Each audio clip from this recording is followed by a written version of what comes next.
지금 이 시대의 수많은 교회들이요, 부흥을 꿈꾸면서 초대의 교회를 모델로 삼고 있습니다. 또한 초대교회로 돌아가자고 슬로건을 내걸고 있습니다. 그런데 그렇게 모델로 삼고 슬로건을 이렇게 내걸고 외치고 있지만 정작 그러한 삶을 살아가고 있는지는 의문입니다. 이런 측면에서 볼 때에 우리 교회 역시 초대교회의 그 모습을 본받아야 할진데 단순히 초대교회에 나타난 부흥에만 초점을 맞추는 것이 아니라 부흥의 역사가 나타났던 그 초대교회 성도들의 삶의 모습을 살펴보는 것이 더 의미가 있다라고 생각이 됩니다. 특히 9월 한 달 동안 교회 바로 세우기라는 주제 아래 우리 교회의 현재의 모습을 돌아보고 영적으로 리모델링하는 그런 기회로 삼고 있습니다. 지난 2주 동안 교회를 바로 세워가는 데 있어서 예배와 또한 양육이 얼마나 중요하고 또 필요한지 말씀을 우리가 들었습니다. 오늘은 이 시대의 교회의 가장 큰 약점이기도 하고요. 또한 교회의 부흥을 위해서 반드시 회복해야 하는 성도의 교제에 대해서 한번 살펴보고자 합니다. 오순절에 임하신 성령, 그 성령의 능력을 체험한 초대교회 성도들, 한마디로요, 그들의 삶은요, 교회 중심의 신앙생활로 바뀌었다, 변화되었다라고 할 수 있습니다. 한번 따라서 할까요? 교회 중심의 신앙생활.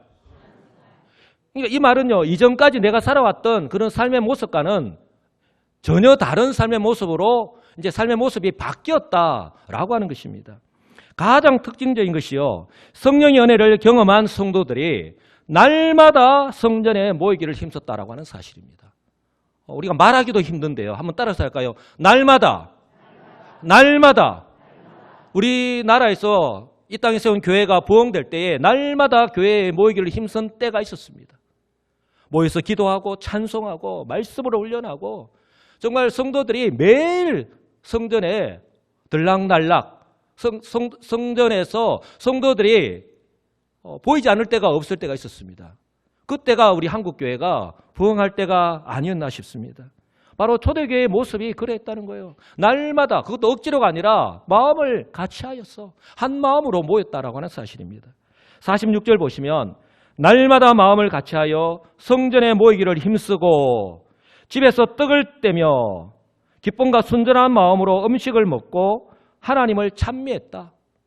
그들이 날마다 성전에 모여서 모이기를 힘쓸 뿐만 아니라 사도의 가르침을 받았고 또한 집집마다 돌아다니면서 마치 우리가 구역 모임을 하면서 서로 교제하는 것과 똑같이 그들 역시 그러한 삶을 살았고 또한 그들이 이제 변화된 성도로서의 삶을 어떻게 살아가야 될 것인가 그것에서 그들 스스로가 배웠다라고 하는 사실입니다. 여러분 1세기 당시만 하더라도 지금처럼 독립된 교회 건물이 없었습니다. 그러므로 그때는요 사람들이 많이 모일 수 있는 즉 성전 바깥뜰에 있는 솔로몬 행각에 모였습니다. 왜냐하면 이곳은요 사람들이 자유롭게 모일 수 있는 곳이었고요. 그래서 사도들로부터 가르침을 받고 또 기도하고 찬양할 수 있는 가장 적당한 장소였기 때문에 그렇습니다. 저 정면에 맞은편에 보이는 것이 바로 솔로몬 행각인데요. 사도행전 3장에 보면은 바로 성전 미문에서 베드로와 요한이 40여 년 된 그 안전뱅이를 일으키는 기적의 역사가 일어났죠. 그때 수많은 사람들이 바로 베드로와 요한에게 몰려들었습니다.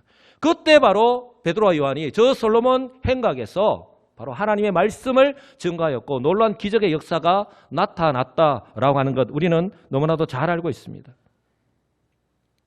이러한 그들이 날마다 성전에 모였고 사도의 가르침을 받았고 그래서 또 집에 있든지 또 모여서 그들이 교제하는 이런 모임들 몇 가지 특징적인 부분들을 발견할 수 있는데요. 저는 이런 모습들이 바로 지금 이 시대의 교회들이 회복해야 하는 모습이 아닌가 싶습니다. 그냥 우리가 말로만 외칠 것이 아니라 우리가 실천적으로 행해야 된다라고 하는 것이죠. 첫째로 사도의 가르침을 받았습니다. 한번 따라서 할까요? 사도의 가르침을 받았습니다. 변화된 그들이 이제는 내가 예수를 믿어서 구원받고 하나님의 자녀가 되었는데 신분이 바뀌었는데 그렇게 변화된 신분 어떻게 내가 살아가야 하는지 이제는 사도들로부터 하나님의 말씀을 배웠다라고 하는 사실입니다. 이것은 저와 여러분들에게도 동일하게 필요하다고 하는 사실을 여러분 꼭 기억하시기 바랍니다. 42절인데요. 그들이 사도의 가르침을 받아 서로 교제하고 떡을 떼며 오로지 기도하기를 힘썼다. 우리가 영적으로 성장하고 성도로서의 삶을 살아가는데도 일정한 영적인 법칙이 있음을 발견할 수 있는 거예요. 그들은 사도들이 전하는 복음을 듣고 성령의 은혜로 예수를 주로 믿고 구원받았습니다. 이처럼 주 예수를 믿고 제사함을 받고 구원받은 하나님의 자녀가 된 그들에게 필요한 것이요, 바로 성도로서의 새로운 삶이라고 하는 사실입니다. 바로 사도 바울이 고백하고 있는 것처럼 그리스도 안에서의 새로운 피조물로서의 삶, 그 삶을 살아가는 거예요. 왜냐하면 사도 바울이 고백하는 것처럼 누구든지 그리스도 안에 있으면, 누구든지 그리스도 예수를 믿으면 새로운 피조물, 이전과는 전혀 다른, 법적으로 신분적으로 완전히 다른 존재가 되었기 때문에, 그러니 그에 걸맞는 삶을 살아가야 한다는 거예요. 그래서 그들이 날마다 성령의 인도함을 따라서 한 마음으로 성전에 모였던 거예요. 그리고 사도의 가르침을 받았던 것입니다. 제가 지난주에 양육의 중요성을 말씀을 드렸지 않습니까?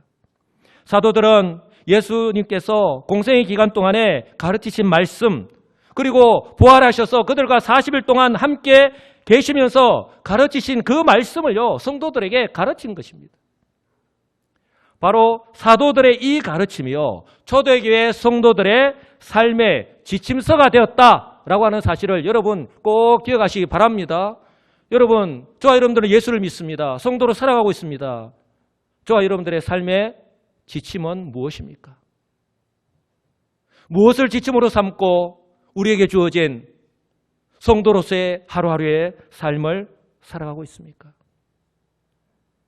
무엇이 나의 삶을 주관하느냐 하는 것은요, 굉장히 중요합니다. 왜냐하면 그 사람이 어떤 사람이냐 하는 것을 나타내기 때문에 그렇습니다. 여러분들은 성도입니까? 지난주에 저는 교회를 바로 세워가는 데 있어서 양육의 중요성을 말씀을 드렸습니다. 쉽게 설명하면 저와 여러분은 예수를 믿으면 구원을 받습니다. 그러나 그것으로 끝이 아니라는 것이죠. 하나님의 말씀을 모르면 성도라는 거룩한 옷을 입고 이전에 살아오던 삶의 모습대로 그대로 살아갈 수밖에 없는 것이 바로 저와 여러분들의 모습이라는 거예요. 여러분, 기독교는요, 지식적인 종교입니다. 맹목적인 종교가 아닙니다.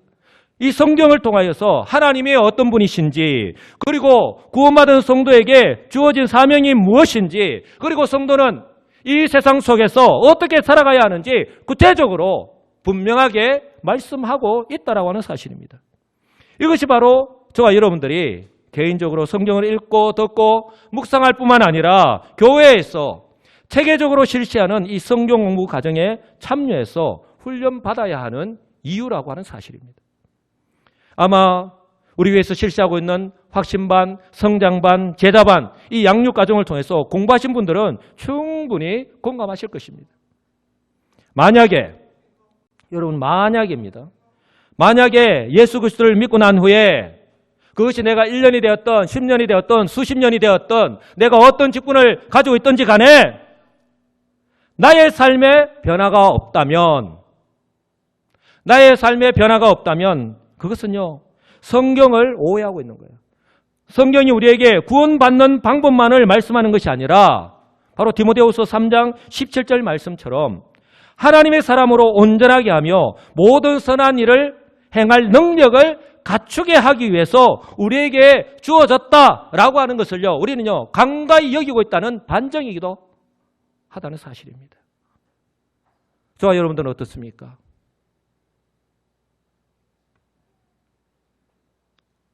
왜냐하면 어쩌면 우리가 이렇게 살아가는 것이 당연하게 여기는 것은 굳이 하나님의 말씀을 배우지 않아도 주일에 교회에 나와서 예배를 드리는데 또한 매일 일상의 삶을 살아가는데 아무런 어려움이 없기 때문은 아닐런지 모르겠습니다. 여러분, 혹시 이 생각을 해보신 적 있으십니까? 하나님께서 저와 여러분들을 예수 믿고 구원받고 그냥 각자 편한 대로 삶을 살아가게 하시지 않으시고 왜 이 땅에 교회를 세우시고 성도인 저와 여러분들을 이 교회로 부르셨는가 하는 것입니다. 왜 이때 하나님께서 굳이 우리를 이어수 시민교회로 부르셔서 함께 신앙생활 하게 하셨는가 하는 것입니다. 예수님께서 성천하시면서 명령하신 것처럼 교회를 향하신 하나님의 분명한 뜻이 있기 때문입니다. 복음을 통해서 구원하시기를 원하시는 거룩한 사명이 바로 이 땅의 교회에, 바로 우리 여수시민교회에 주어졌기 때문입니다. 할렐루야. 이 사명이요, 내가 인정하든 인정하지 않든 바로 우리 여수시민교회에 주어졌다라고 하는 사실입니다. 그러므로요, 초대교회 성도들이 사모하는 마음으로, 기대하는 마음으로 사도의 가르침을 받았고 또 그 가운데에 성령의 은혜가 충만하게 임하여서 그들의 삶이 변화되었던 것처럼 우리 시민교회 역시 이 같은 성령의 놀라운 은혜 역사가 일어나기를 우리 주님의 이름으로 간절히 축복합니다. 이처럼 사도의 가르침을 받은 초대교회 성도들에게요, 구별된 삶의 모습이 구체적으로 나타났는데 바로 그것이 그리스도인의 교제입니다. 한번 따라서 할까요? 교제. 이게 spiritual fellowship, 영어로 표현하면 그런데요, 바로 헬라어로 코이노니아, 아마 여러분들이 많이 들어본 말씀일 거예요. 이 그리스도인의 교제, 정말 중요한 의미가 있습니다. 그들은 사도들이 전하는 복음을 듣고 예수 그리스도를 믿었어요. 구원을 받았습니다. 그런데 현실적인 문제가 그들 가운데에 존재했다라고 하는 사실입니다. 서로 다르다라고 하는 현실적인 문제가 존재했습니다. 아니, 서로 다를 정도가 아니라 그 당시는 차별이 존재하던 때입니다. 신분에 따라서, 또한 남녀노소, 빈부, 기천에 따라서, 그리고 유대인과 이방인에 이르기까지 이런 그들이 예수를 믿음으로 한 교회 공동체를 이루는 구성원이 되었습니다. 식구가 되었습니다. 사도들은 믿음 안에서 그리스도와 연합한 자다, 한 형제요 자매라고 하고 더 이상 차별이 없다라고 하지만, 그러나 한 교회 공동체 안에서 그들의 관계가 얼마나 어색했겠느냐 하는 것입니다. 저와 여러분들이 지금 매주일마다 이렇게 모여서 예배를 드리지만 잘 모를 때에 서로 바라보는 것조차도 어색하지 않습니까? 그런데 담임 목사는 서로를 바라보면서 서로를 축복하면서 인사하자라고 하니까 이거 안 쳐다볼 수도 없고 얼마나 어색합니까? 우리는 신분의 차별도 없고 같은 문화권 안에서, 그럼에도 불구하고 그들은요, 그런 신분의 차별과 너무나 차이 나는 것이 많았다라고 하는 사실입니다. 그들이 서로를 이해하고 마음문을 열고 서로를 한 교회를 이루는 지체로 받아들이는 것, 이거는요 거의 기적이 일어나야지만이, 즉 하나님의 특별하신 은혜가 아니고서는 도저히 불가능하였다라고 하는 사실입니다. 그런데요, 이런 초대교회에 놀라운 하나님의 은혜 역사가 일어났습니다. 바로 42절 말씀인데요, 다 같이 한번 고백하겠습니다. 그들이 사도의 가르침을 받아 서로 교제하고 떡을 떼며 오로지 기도하기를 힘쓰니라. 아멘. 여러분, 그 가운데에 그들이 매일 모였는데 그 모이는 것으로 그친 것이 아니라 사도의 가르침이 있었습니다. 하나님의 말씀이 그들에게 주어졌다라고 하는 사실입니다.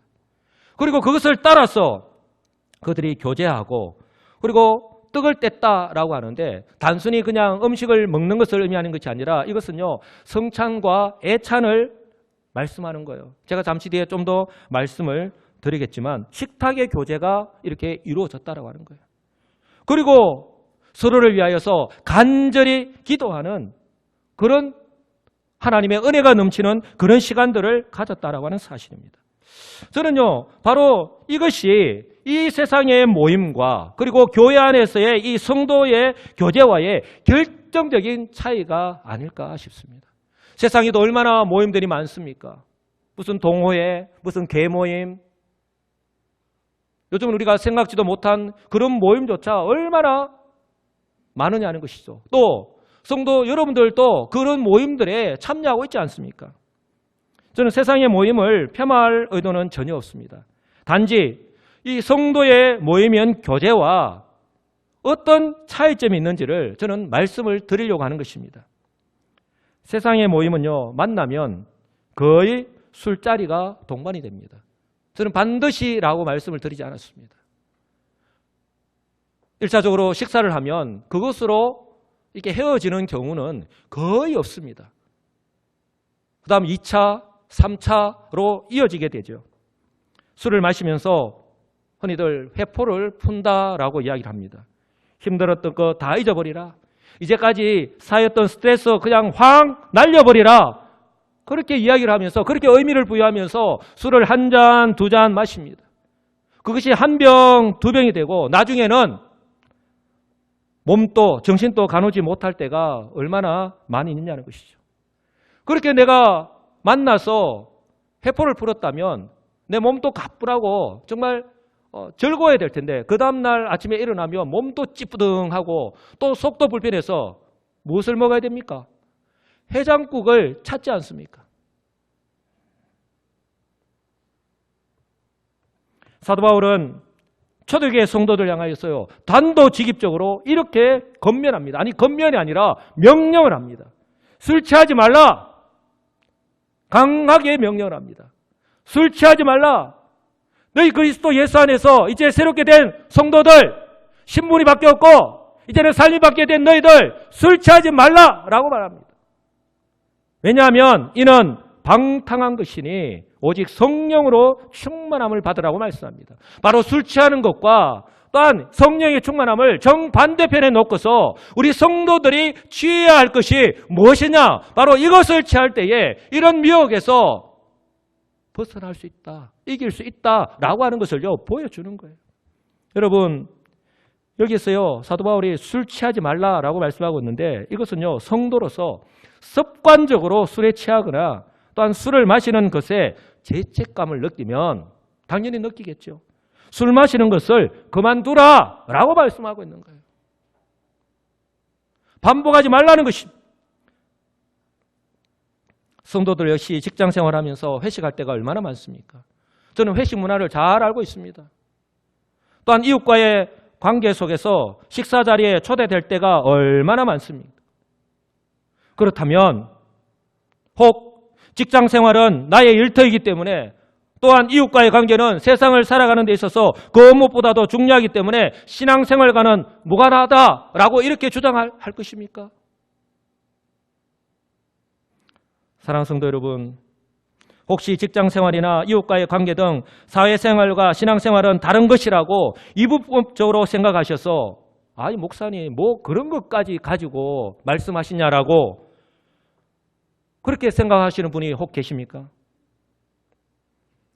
저는 사도 바울이요 이처럼 술 취하지 말라라고 건면하기 전에 명령하기 전에 에베소서 5장 15절에서 하신 이 말씀에 저와 여러분들이 좀 귀를 기울였으면 좋겠습니다.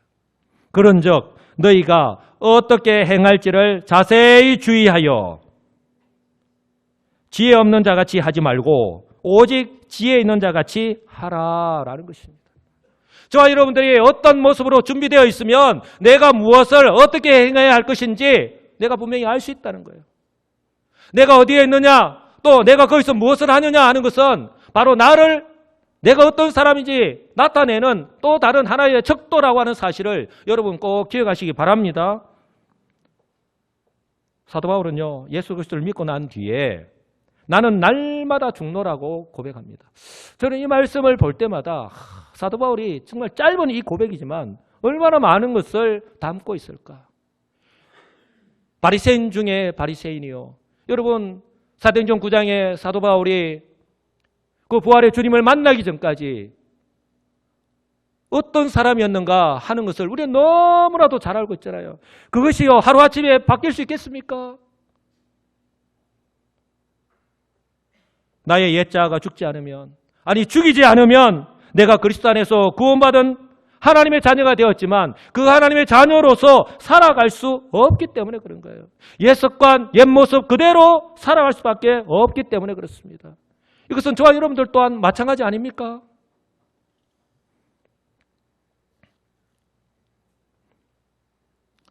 여러분, 내가 어디에 있느냐? 또한 내가 거기서 무엇을 하고 있느냐 하는 것, 내 자신이 어떤 사람인가를 나타낸다라고 하는 것을 꼭 기억하시고 내가 성도임을 잊지 않는 저와 여러분들 되시기를 주님의 이름으로 간절히 축복합니다. 이처럼 초대교회 성도들은요, 날마다 성전에 모여서 사도의 가르침을 따라서 떡을 떼고 교제했습니다. 이러한 그들의 모습은요, 한번 따라서 할까요? 서로 다른, 아까 어떻게 다르다라고 말씀을 드렸죠. 얼마나 큰 차이가 존재한다. 서로 다른 초대교회 성도들이 서로를 알아가는 데 있어서, 서로를 이해하는 데 있어서, 한 걸음 더 나아가서 그들을 사랑하는 데 있어서 정말 중요한 역할을 했다라고 하는 사실입니다. 왜냐하면 떡을 떼고 교제했다라는 말은요, 단순히 함께 식사하는 것만을 의미하는 것이 아니기 때문에 그렇습니다. 바로 성찬과 애찬을 의미하는 것이기 때문에 그렇습니다. 즉 나를 위해서, 우리를 위해서 십자가에서 몸 찢기시고 피 흘리신 예수 그리스도의 그 희생적인 사랑을 생각하면서 그 은혜에 감사하면서 빵을 떼어서 서로 나누어 먹으면서 그 주님의 은혜가 넘치는 가운데에 교제를 나누었다라고 하는 사실입니다. 그러니 그 자리에 회개의 눈물이 있고 감사의 찬송이 있죠. 그러므로 살아가는 삶의 환경은 각자가 다르지만 신분도 다르고 또한 차이도 존재하고, 그러니 살아가는 환경, 삶의 환경은 서로 다르지만 그러나 주 안에서 하나인 것을 확인하는 그런 은혜의 시간이 되기에 충분했다라고 하는 사실입니다. 저 역시도요, 이 교제 가운데 임하는 하나님의 은혜가 얼마나 큰지 저는 제 자신의 경험을 통해서 너무나도 잘 알고 있습니다. 제가 대학 시절에 우리 둘로서 수련회라고 하는 학과 기도회가 있었습니다. 수련회 마지막 날에 마지막 날 그 밤에 기도회를 마치고 모든 학생들이요 다 일어나서 찬양을 하면서 서로 이렇게 축복하는 시간이 있었습니다. 그냥 가만히 서서 손만 뻗어서 이렇게 노래를 부르는 것이 아니라 자리를 이동하면서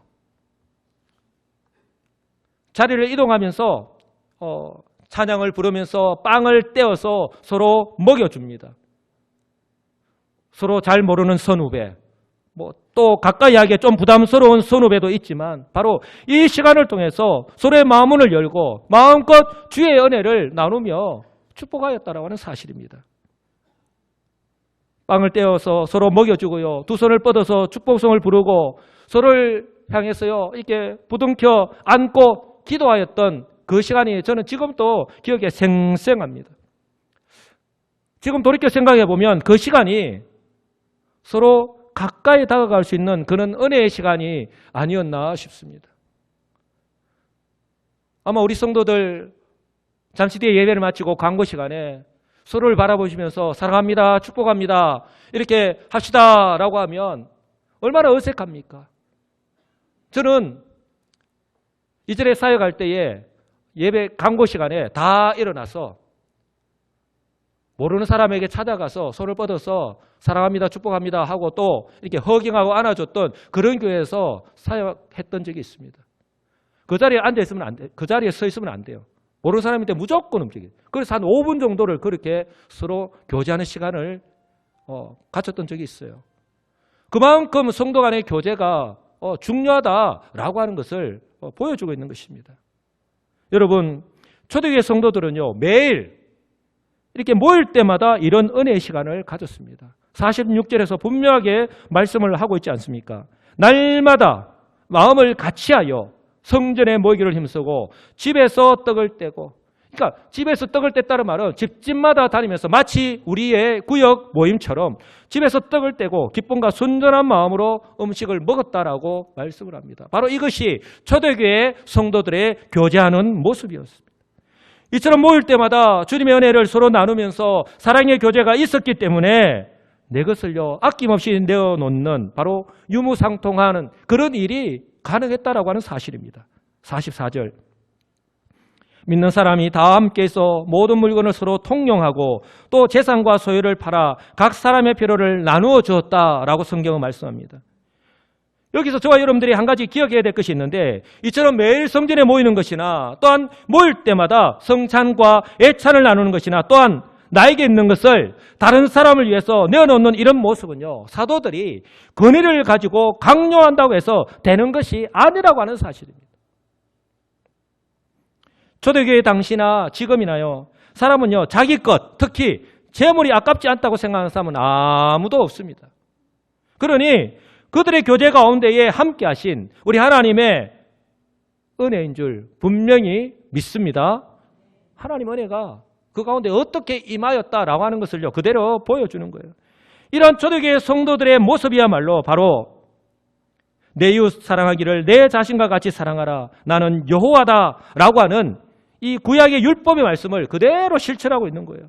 또한 새 계명을 너희에게 주노니 서로 사랑하라, 내가 너희를 사랑한 같이 너희도 서로 사랑하라 라고 하신 그 예수님의 가르침을 그대로 실천하고 있는 것이에요.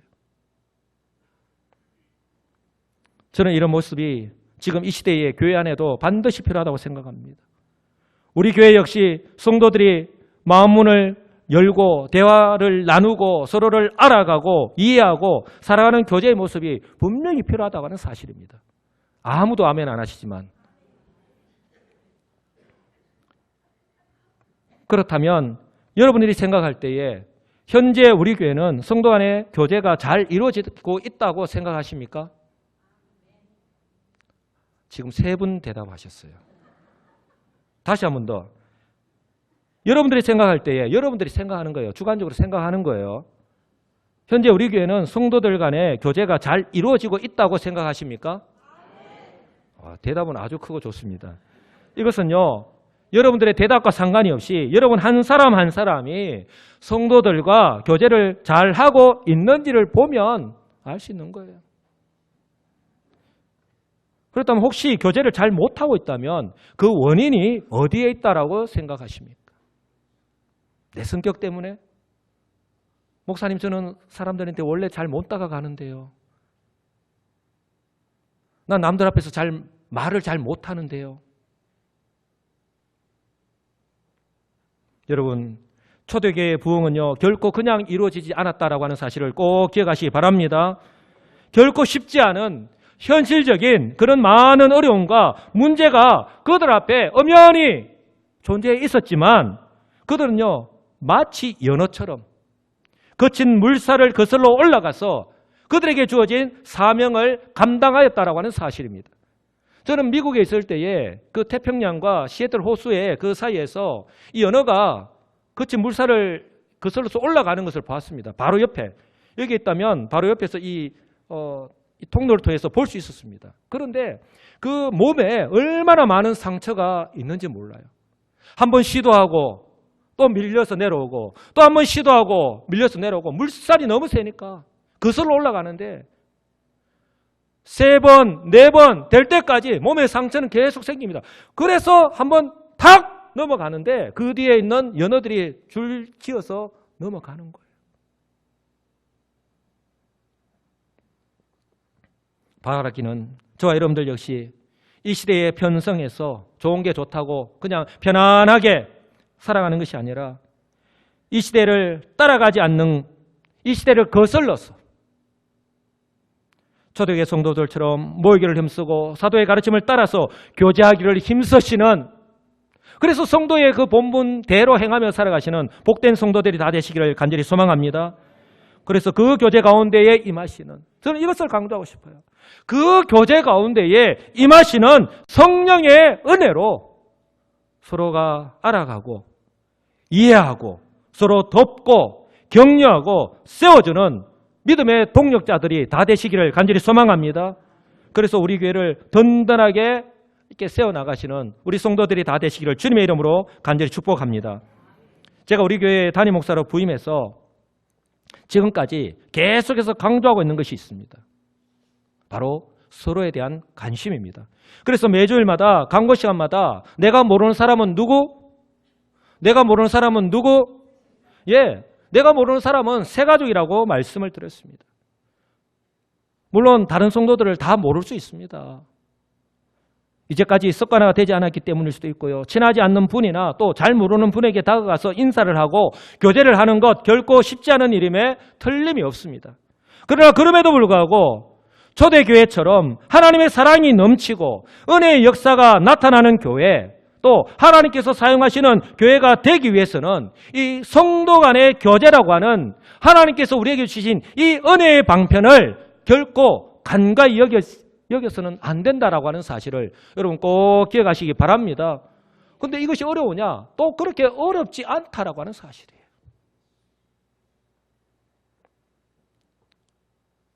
지금부터 10년 전에 제가 미국 시애틀에서 1년 동안 생활할 때가 있었습니다. 그때 막내 우리 소원이가 지금은 중2인데 그때 6살이었어요. 유치원을 다녔는데 그때 말하는 것이나 음식이 맞지 않아가지고 정말 힘들어했거든요. 적응하는데 많은 어려움이 있었는데, 그런데 그때 저는 지금도 분명하게 기억하는 것이 그런 소원이를 향해서 그 선생님이 하신 이 말씀이 아직도 기억에 생생합니다. Try it. 저 말씀을 하시더라고요. 입을 떼려고 하지 않는 소원을 향해서. 먹는 음식 자기 입에 맞지 않으니까 먹지 않으려고 시도조차 하지 않는 소원을 향해서. 소원, try it. try it.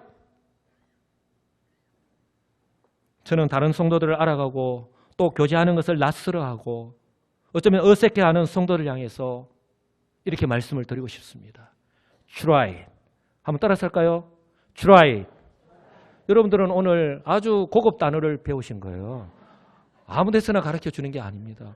한번 시도해보라는 거예요. 여러분 시도조차 해보지 아니하고 나는 안 된다고, 나는 할 수 없다고, 그리고 책임을 환경의 탓으로, 다른 탓으로 돌리지 말자라는 것입니다.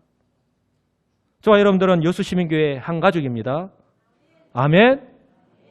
저와 여러분들은 여수시민교회 한 가족입니다. 그러므로요, 상대방에 대한 경계하는 마음부터 푸십시오. 다 신천지가 아니잖아요. 그리고 상대방이 먼저 다가오기를 기다리는 것이 아니라 내가 먼저, 따라서 할까요? 내가 먼저 마음문을 열고 한번 다가가 보시기 바랍니다.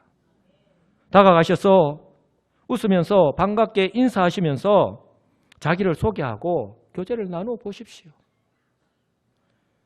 식사를 아는 분들끼리만 하지 마시고 잘 모르는 분들과 한번 하십시오. 그렇게 알아가는 거예요. 그렇게 교제의 폭을 넓혀가는 겁니다. 그리고 또 우리 박종영 집사님이 커피를 맛있게 저거 준비하는 것도 쉽지 않아요. 씻고 준비하는데 커피를 내가 한 잔 대접하겠다고 그래 차도 나눠 마시면서 그렇게 한번 교제를 나누어 보시기 바랍니다. 물론 처음에는 어색할 수 있죠. 그러나 이것이 생활화된다면 저는 분명하게 장담하는데요. 우리 여수시민교회는 하나님의 은혜와 사랑이 넘치는 교회, 초대교회처럼 이웃에게 칭찬받고 놀라운 구원의 역사가 나타나는 그런 교회가 될 줄 분명히 믿습니다. 사도행전 2장 27절 말씀을 우리 다 같이 한번 읽어보겠습니다. 또 온 백성에게 칭송을 받으니 주께서 구원받는 사람을 날마다 더하게 하시니라. 아멘. 이런 하나님의 구원의 역사, 놀라운 은혜의 역사가 우리 교회 가운데 일어나기를, 나타나기를 주님의 이름으로 간절히 축복합니다. 이번 주부터 구역 모임을 다시 시작합니다. 모이기가 어렵고 힘들지만 성도의 교제가 얼마나 중요한지를 오늘 말씀을 통해서 배웠으니까 한번 우선순위를 바꾸셔서 초대교회 성도들처럼 사모하는 마음으로, 기대하는 마음으로 모이는 우리 성도들이 되시기 바랍니다. 그래서 우리 28개 구역이 모일 때마다 그 모임 가운데에 성령의 은혜가 풍성하게 임하기를 우리 주 예수 그리스도의 이름으로 간절히 축복합니다. 이제 말씀을 맺습니다. 저와 여러분들은 주님의 몸된 여수시민교회 성도입니다. 성도입니다. 그러므로요, 더 이상 주일 하루 방문하는 손님이 아니라 또한 주일 예배만 마치면 바로 집으로 돌아가는 같은 교회 성도이면서도 서로 잘 알지 못하는 어색한 관계를 지속하는 것이 아니라 이제부터는 마음문을 활짝 여시고, 어렵고 힘들겠지만 마음문을 활짝 여시고, 자, 저처럼 한번 해보세요. 손을 들어보세요. 마음문을 활짝 여시고, 잘하십니다. 그대로 하시면 돼요. 마음문을 활짝 여시고 비록 짧은 시간이라도 서로를 알아가기 위해서 노력하시는 우리 성도들이 다 되시기를 우리 주 예수 그리스도의 이름으로 간절히 축복합니다. 아멘.